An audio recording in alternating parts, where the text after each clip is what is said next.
Well, good morning everyone. I'm going to be doing a couple of unboxing videos, I think, over the next couple of days, because I made some new purchases, and seeing as I have a YouTube channel now, I might as well share them with you. So the first one that I have here, as you can probably see, is the Royal Navy section from Warlord Games' Bolt Action.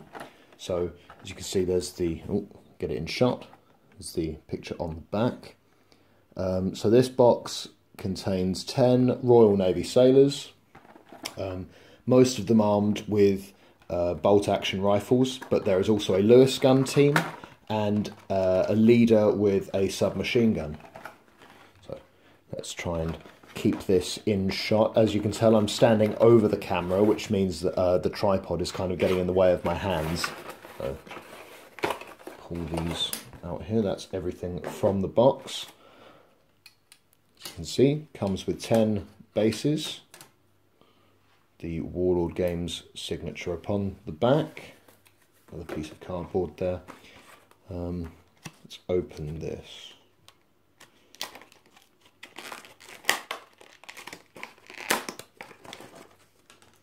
There we go. This particular box was packed by a man called Chuck, so thank you, Chuck, for all that you do at Warlord Games. Right, pop this down here. So that is the box as it stands.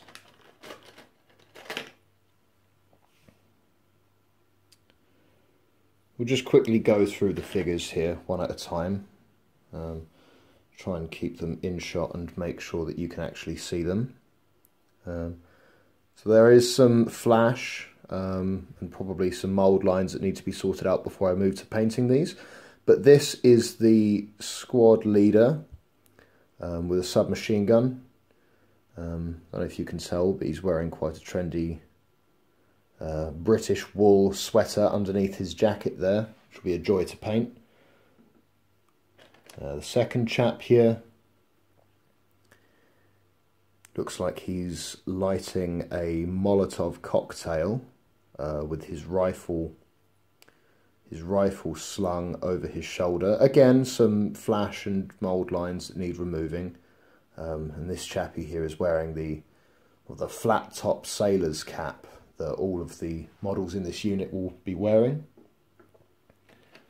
Ooh, this one's a good one. So this chap here, as you can see, is carrying a bigger gun compared to everybody else. I'm out of focus. And that would be because he is currently carrying their squad support weapon. So he's got a Lewis gun there, which is an old machine gun that was originally brought in during the First World War.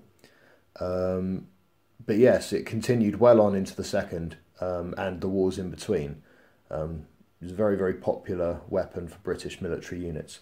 And so, yeah, so he'll be providing the fire support for the sailor squad.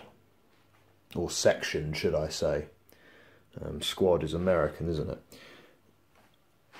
Yeah, so then we have another sailor here, aiming with his Lee Enfield, again with the flat hat, and you can see the... Ooh, let's get you in focus. There we go. See the webbing and stuff that he's got on there. I think that it says on the box what kind of webbing that is. Oh yes, 1908 pattern webbing. So it's the same sort of webbing that they would have had in the First World War as well. So I'm not sure if these would be compatible to use in the First World War as well, but they'd definitely be compatible for, you know, World War II, very British Civil War, that sort of thing. Here we've got another chap with his rifle slung over his shoulder and carrying a Molotov cocktail. And he also seems to be at a slightly more of a moving speed than the rest of them, although it still does look a bit static, doesn't it? I've always struggled with miniatures. You sort of, one leg is firmly planted on the ground and one leg is just lifted off. I know that it's supposed to be that they are in a running pose, but it doesn't look particularly dynamic, does it? Anyway, yeah, so he's got the flat cap there as well.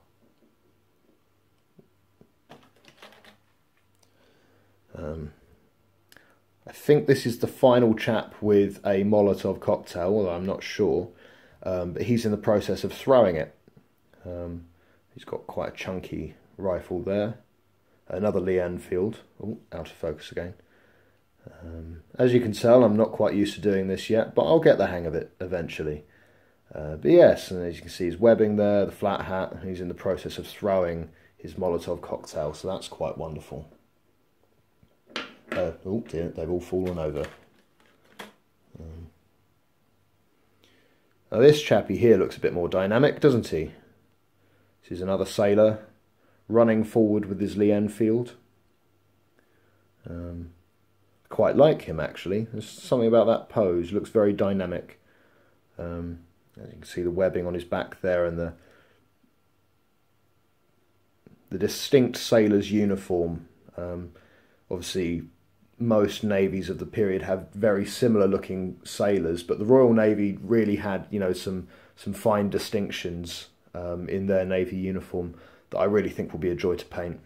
I'll probably paint them up exactly as they are on the box, which is unusual for me, but given that it's navy troops and not inventing some, you know, new regiments, I figure I might as well do that properly. Now this chap here, look at this properly. Yes. So as you can see, as you can't see because it's not in focus. Just give it a go. There we go. See, he's got two round, almost like satchels on his front. He's got his hand on one, and there's another one atop his thigh. Because this guy is actually the second man in the Lewis gun team, so he's carrying all the extra ammunition for the Lewis gunner.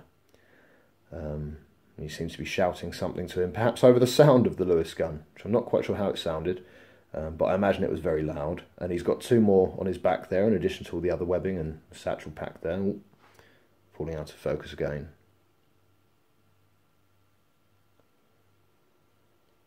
But yes, anyway, so that's that character.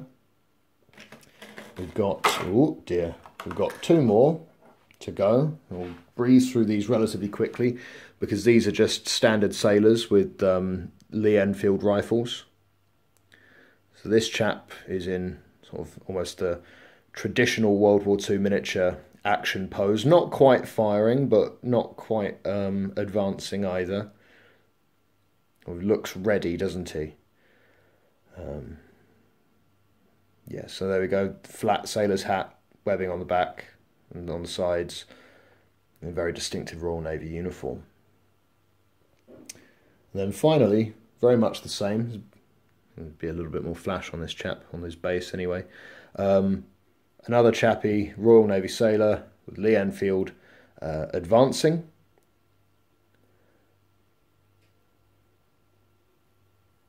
Yes, this chap might take a little bit more effort to deal with the flash and the mould lines. 1 second. Oh no, that's okay. I was looking through the camera lens for a second and it just caught it at the wrong angle, and I momentarily thought that his head was slightly wonky. But it doesn't appear to be so, and it'll probably look fine after a paint job. Anyway, that's the end of this video. Thank you for watching. I should be doing a couple more unboxing videos over the next couple of days. So until I see you, God bless and have a good one. Cheers.